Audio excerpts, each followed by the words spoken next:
Alright, let's take a last look at the bike Chaplain. We put this kit together from out of the box, actually, and the bike stayed largely as planned. It's pretty standard. It actually fits a Chaplain really well, and it fits Black Templar as well. So you get, you know, your book here with the chains already. It really is very suitable for Black Templar, right? But the real changes were to the Chaplain himself.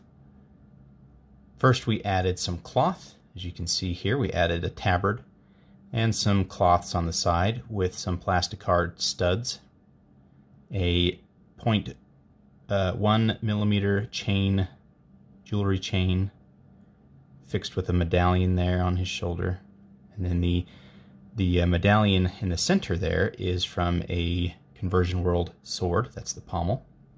The cloth continues under the belt, and we used aluminum for the streaming cloth on the side.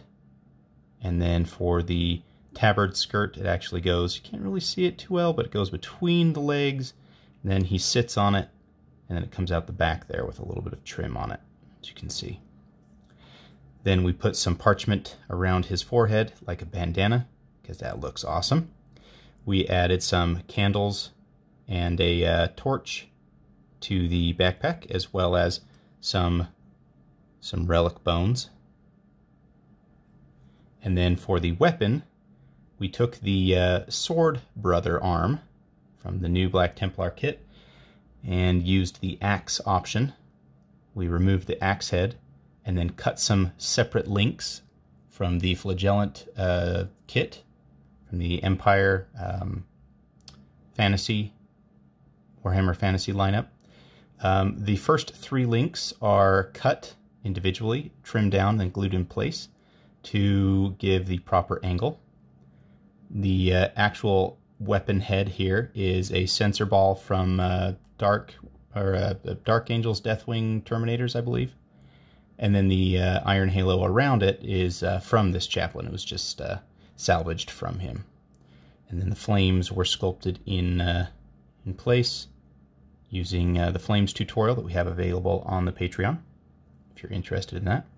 Now the flames, the cloth, and everything else had to be sculpted in a direction that was kind of counterintuitive. As I was building this and the piece was upright like this, I had to keep in mind that he wasn't going to be posed like that, but that he would be affixed to his base like this, leaning over, which means that even though he is leaning over, all of the other details had to be sculpted crooked.